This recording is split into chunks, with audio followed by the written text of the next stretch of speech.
Sri Sivasakthi TV நேயர்களுக்கு அன்பான வணக்கங்கள்.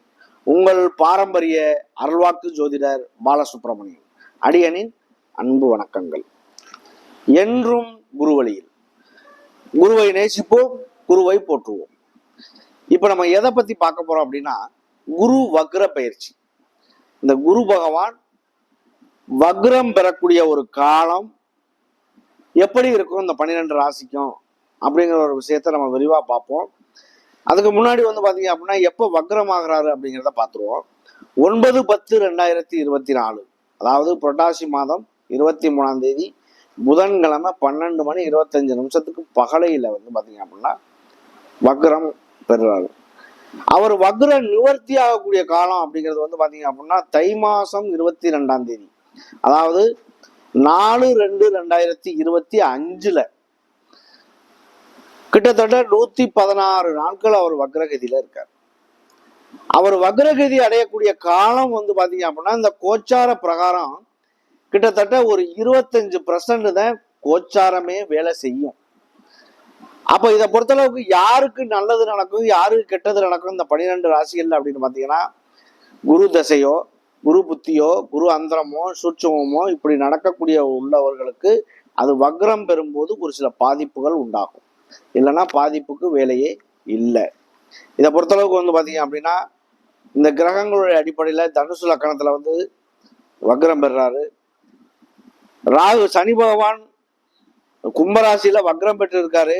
ராகு பாத்தீங்க அப்படின்னா மீன ராசியில இருக்காரு. குரு பகவான் ரிஷப ராசியில வக்ரம் பெறாரு. செவ்வாய் பாத்தீங்க அப்படின்னா மிதுன ராசியில, சூரியன் புதன் கேது கன்னி ராசியில இருக்கு.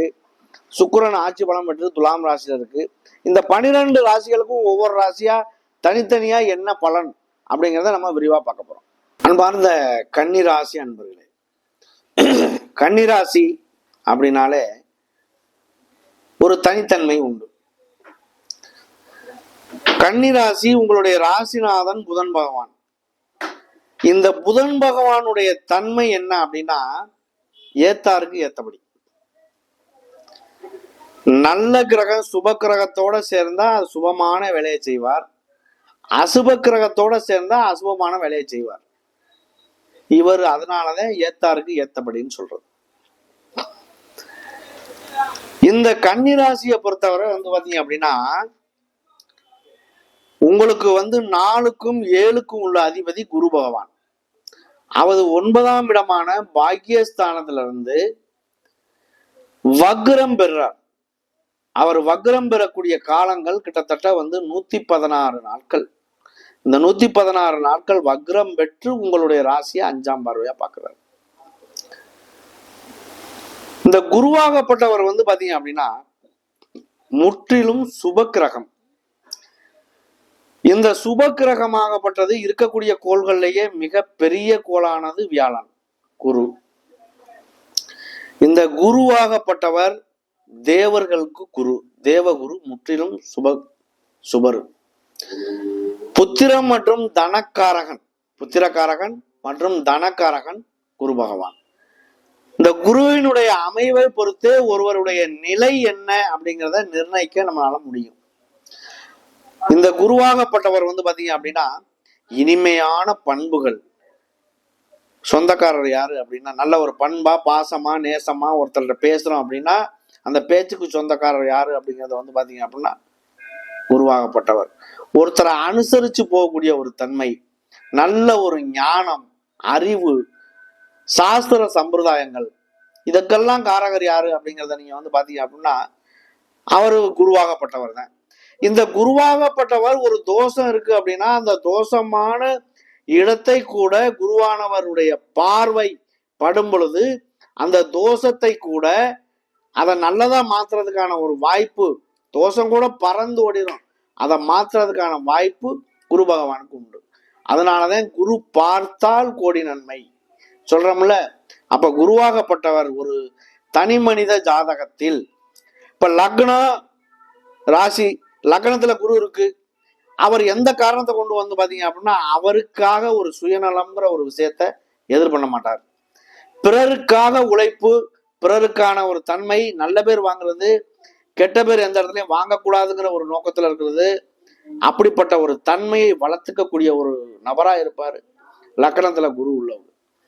கண்டிப்பாக வந்து பாத்தீங்க அப்படின்னா ஆன்மீக சிந்தனைகள், ஆன்மீக குணங்கள், கருவூலத்துல பண்றது, ஆசிரியர் பணி, இந்த மாதிரி உள்ளவங்க எல்லாமே குரு தான். அப்ப இந்த குருவாகப்பட்டவர் வந்து பாத்தீங்க அப்படின்னா முற்றிலும் சுப கிரகம்ங்கிறதுனால உங்களுக்கு பாக்கிய ஸ்தானத்துல இருந்து பண்றதுனால உங்களுடைய ராசியை 5ஆம் பார்வையா பார்க்கிறார். 5ஆம் பார்வையாக பார்க்கும் பொழுது பூர்வ புண்ணிய ஸ்தானமாக பார்க்கும் பொழுது பூர்வ புண்ணியத்துல உள்ள பிரச்சனைகள் அனைத்தும் தீரும். பாட்டன் தேடிய சொத்துல உள்ள பிரச்சனைகள் எல்லாம் தீரும். குலதெய்வத்தினுடைய பிரச்சனைகள் தீரும். குழந்தை பேர் இல்லை அப்படின்னா குழந்தை பேர்கள் கண்டிப்பா உருவாகும். காதல் திருமணங்கள் கைகூடும். இந்த மாதிரி பிரச்சனைகள் எல்லாம் கைகூடும். இந்த குருவாகப்பட்டவர் ஒரு தனி மனித ஜாதகத்தில் லக்னமோ லக்னாதிபதியோ ராசிநாதனோ நல்ல நிலையில் வலுப்பெற்றால் அவருடைய அந்திம கால வரைக்கும் வாழ்க்கையில் குருவும் சுக்கிரனும் நல்ல நிலையில் அமைந்தால் வாழ்க்கையில் செல்வ செழிப்போடு வாழ்வார். இதுவே அப்படியே தலையில ஒரு நல்ல நிலையில இல்ல, வக்ரமோ நீசமோ அஸ்தமனமோ திதிசூன்யமோ இந்த மாதிரி ஏதோ ஒரு வகையில அகப்பட்டால் அவருடைய வாழ்க்கையில் அந்திம கால வரைக்கும் செல்வ செழிப்பு என்பதே இல்லாமல் சம்பாதிச்சாலும் வச்சாலும் என்ன பண்ணாலும் செலவுகள் ஆகும். அவருடைய வாழ்க்கையில நல்லதுங்கிறது கம்மியா இருக்கும். வாடகை வீட்டிலேயே வாழ்ந்துட்டு செத்துருவாரு. ஒருத்தருக்கு குழந்தை பேர் இருக்காது, குழந்தை பேர் வந்து தத்தெடுத்து வளர்ப்பாங்க. இவ்வளவெல்லாம் பிரச்சனைகளை சந்திச்சாலும் வாழ்க்கையில் அந்திம கால வரைக்கும் செல்வ செழிப்போடு அவர் வாழாம ஒரு வாடகை வீடு, தனி வீடு, ஒரு அனாதையா போய் இது பண்றது, இந்த மாதிரி உள்ள ஒரு சூழ்நிலைகள்லாம் ஒருவருக்கு வருது அப்படின்னா குரு சுக்கிரன் இந்த மாதிரி எல்லாம் நல்ல நிலைமையில இருக்கணும். அதுக்கு இடம் கொடுத்த நட்சத்திரங்கள் ராசிகள் எல்லாம் நல்லா இருக்கணும். நல்லா இருந்தாத்தான் வாழ்க்கையில் செல்வ செழிப்புங்கிறது உண்டு. இல்லை அப்படின்னா கஷ்ட சூழ்நிலைகள் உண்டு. இது அவரவருடைய கர்ம வினையை பொறுத்து. நான் சொல்றது அப்படிங்கிறது ஒரு ராசிக்கு, இந்த 12 ராசிக்குமே பொதுப்படையான பலன் மட்டுமே. அவரவர் ராசிக்கு அவரவர் நிலைக்கு அந்தந்த கிரகங்கள் எங்கெங்க அமைஞ்சிருக்கோ அதை பொறுத்துத்தான் அவருடைய நல்வினை தீவினை நிர்ணயிக்க முடியும். அந்த கிரகம் நல்லதை செய்யுதா கெட்டதை செய்தாங்கிறதையும் யோசிக்க முடியும். அப்ப இவரை பொறுத்தளவுக்கு இந்த குருவினுடைய பார்வை இருக்கிறதுனால அவர் இன்னைக்கு சூழ்நிலை சுபர். ஆனால் உங்களுடைய 3ஆம் இடத்தையும் பார்க்கிறாரு. 3 அப்படிங்கிறது வந்து பாத்தீங்க அப்படின்னா முயற்சி ஸ்தானம். முயற்சிகள் நல்ல யோசனை பண்ணுவீங்க, 1க்கு 2 வாட்டி யோசனை பண்ணி செய்வீங்க. உங்களுக்கு முயற்சிகள் திருவினையாக்கும். அதுவே வந்து பாத்தீங்க அப்படின்னா அண்ணன் தம்பி தங்கச்சி அக்கா தங்கச்சி இவங்களுக்குள்ள இருந்து வந்த கருத்து வேறுபாடுகள் நீங்கும். திருமணம் சார்ந்த விஷயங்கள் கைகூடும், மறுமணம் சார்ந்த விஷயங்கள் கைகூடும், வெளியூர் வெளிநாடு இந்த மாதிரி பிரச்சனைகள் எல்லாமே நல்லதா நடக்கிறதுக்கான வாய்ப்புகள் உண்டாகும். அதையும் தாண்டி உங்களுடைய 5ஆம் இடத்தை 9ஆம் பார்வையா பார்க்கிறார். 5 அப்படிங்கிறது குழந்தைகள் ஸ்தானம், பூர்வீக ஸ்தானம்.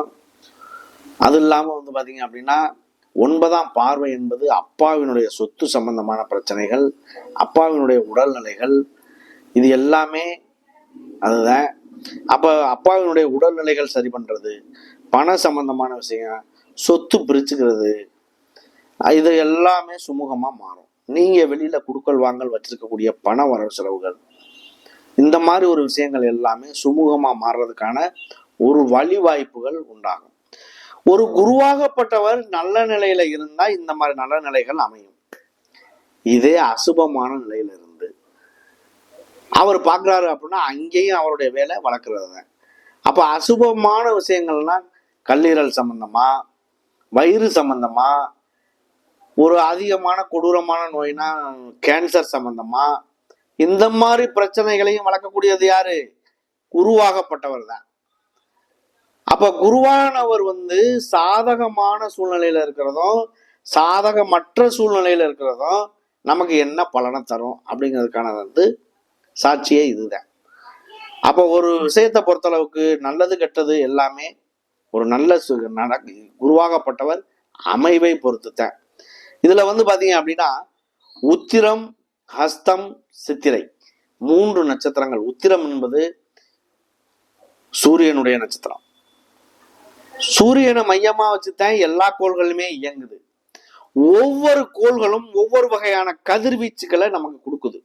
அந்த கதிர்வீச்சுகளுடைய தன்மையை நமக்கு உள்வாங்கி, அந்த உள்வாங்கக்கூடிய ஒரு விஷயங்கள் வந்து பாத்தீங்க அப்படின்னா நமக்கு நல்லதை செய்யுமா கெட்டதை செய்யுமா இதை முடிவு பண்ணக்கூடிய ஒரு விஷயம்தான் அந்த கிரகத்தினுடைய கதிர்வீச்சுகள்.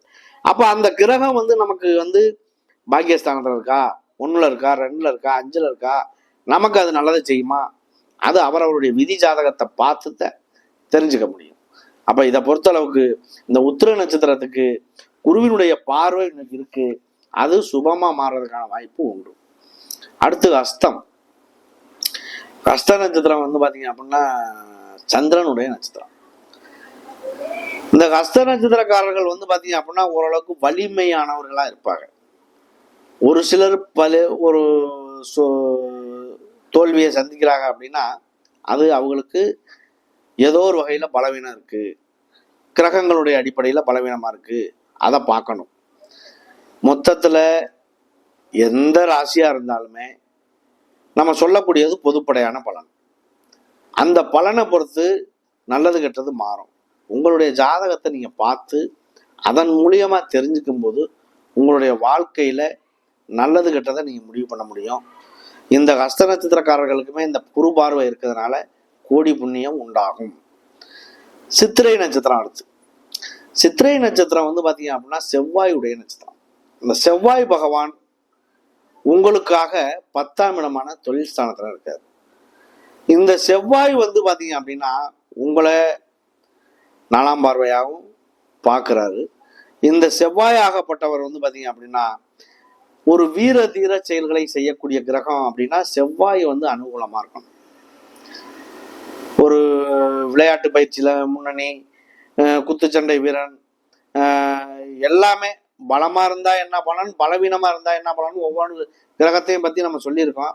இருந்தாலுமே இந்த சித்திரை நட்சத்திரக்காரர்கள் நல்லது செய்யறதுக்கு முருகப்பெருமானுடைய வழிபாடு, கந்த சஷ்டி கவசங்கள், சஷ்டி விரதம், இந்த மாதிரி எல்லாம் கடைபிடிச்சிங்க அப்படின்னா உங்களுடைய வாழ்க்கையில ஒரு முன்னேற்றங்கள் சந்திக்க வாய்ப்பு உண்டு. நன்றி, வணக்கம்.